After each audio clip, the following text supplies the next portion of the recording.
ഭൂമിയും പ്രകൃതിയും ക്ഷമയുടെ പര്യായമാണ്. എന്നാൽ ആ ക്ഷമയെ എന്തും ചെയ്യാനുള്ള ഒരു ലൈസൻസായി നമ്മൾ കണ്ട് അത് തിരുത്താൻ സമയമായി. പ്രപഞ്ചശക്തിയുടെ അല്ലെങ്കിൽ ഈശ്വരൻ്റെ പ്രത്യക്ഷ രൂപമാണ് പ്രകൃതി. സ്നേഹപൂർവ്വം എല്ലാം നൽകി അനുഗ്രഹിച്ചും തെറ്റിയുമ്പോൾ സൂചന നൽകി താക്കീത് ചെയ്തും ശക്തമായി പ്രതികരിച്ചുമൊക്കെ ഈശ്വരൻ്റെ ഈ പ്രത്യക്ഷ രൂപം പ്രകൃതി ദേവി ഒരമ്മ തൻ്റെ കുഞ്ഞുങ്ങളെ എന്ന പോലെ നമ്മളെ നേർവഴിക്ക് നയിക്കാൻ ശ്രമിക്കുകയാണ്. എത്രയെത്ര അനുഭവങ്ങളിലൂടെയും സാഹചര്യങ്ങളിലൂടെയും ഈ മാതാവ് നമ്മളെ പഠിപ്പിക്കാൻ നോക്കി. എന്നാൽ അതൊന്നും ശ്രദ്ധിക്കാനുള്ള വിനയമോ പക്വതയോ നമ്മൾ കാട്ടിയില്ല. പല മനുഷ്യരെയും പ്രവൃത്തിയും വാക്കും പരസ്പര വിരുദ്ധമാണ്. മനുഷ്യൻ വൃക്ഷം വെട്ടും, അതിന് പേപ്പറുണ്ടാക്കും. ആ പേപ്പർ തന്നെ വൃക്ഷം വെട്ടലെന്ന് എഴുതുകയും ചെയ്യും. ഇത്തരം കാപ്പട്ടിൽ നിന്ന് നമ്മൾ മുക്തരാകണം. ഇത് പറയുമ്പോൾ അമ്മ ഒരു കഥ ഓർക്കുകയാണ്. ഒരു മോൻ അപ്പൂപ്പൻ്റെ കൂടെ നടക്കുകയായിരുന്നു.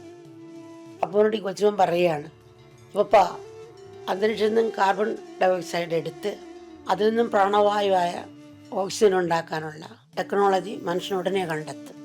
അപ്പോൾ അപ്പൂപ്പൻ ചിരിച്ചുകൊണ്ട് കൊച്ചുവിനോട് പറയുകയാണ്, മോനെ, ആ ടെക്നോളജി സൃഷ്ടിയുടെ ഏകദേശം ആരംഭം മുതൽ തന്നെ ഉണ്ട്. ആ ടെക്നോളജിയുടെ പേരാണ് മരം. പരസ്പരം പറയുന്ന വാക്കുണ്ട്, യൂസ് ആൻഡ് ത്രോ എന്ന്, ഉപയോഗിച്ചിട്ട് വലിച്ചെറിയാണ്. അത് ഈ കാലഘട്ടത്തിൻ്റെ മുദ്രാവാക്യമായി മാറിയിരിക്കുന്നു. വസ്തുക്കളോടാകട്ടെ, പ്രകൃതിയോടാകട്ടെ, അല്ല ബന്ധുമിത്രാദികളോടാകട്ടെ, ഈ മനോഭാവമാണ് പലർക്കും ഉള്ളത്. ഈ മനോഭാവത്തിൻ്റെ ഉത്ഭവം സ്വാർത്ഥതയിൽ നിന്നാണ്. സ്വാർത്ഥത ഒരു ഓട്ടോ ഇമ്യൂൺ രോഗം പോലെയാണ്. ശരീരത്തിൻ്റെ സെല്ലുകൾ പരസ്പരം നശിപ്പിക്കുന്ന രോഗം. അവിടെ മറ്റുള്ളവർ പരിഗണിക്കുന്ന ഭാവം നഷ്ടമാകുന്നു. തൻ്റെ ലാഭത്തിന് വേണ്ടി ചുറ്റുമുള്ളവരെയും പ്രകൃതിയെയും ബലിയാടാക്കാൻ ഒരു മടിയും കാണിക്കില്ല. എന്നാൽ ഇങ്ങനെയുള്ള ലാഭം ഒരിക്കലും ആർക്കും ഉപകാരപ്രദമാകില്ല.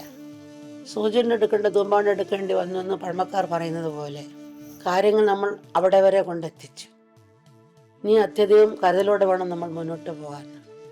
ശ്രദ്ധിക്കണമെന്ന് നമുക്ക് തോന്നുന്ന ചില കാര്യങ്ങൾ അമ്മ പറയട്ടെ. ഒന്ന്, കഴിയുന്നത്ര മനസ്സിൽ ശരീരം അടക്കി ജീവിക്കുക. 2, ചെറിയ തോതിലെങ്കിലും ആധ്യാത്മിക സാധനകൾ അനുഷ്ഠിക്കുക.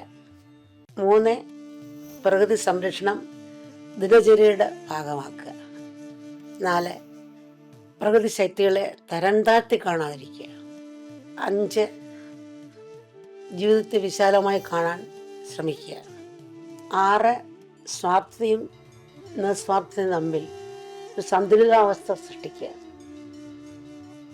എന്തെങ്കിലും നമ്മൾ നിസ്വാർത്ഥമായി ചെയ്യണം. അപ്പോൾ അവിടെ പറയല്ലോ, ഒന്നിട്ട് പോകുന്ന പോലാണ്.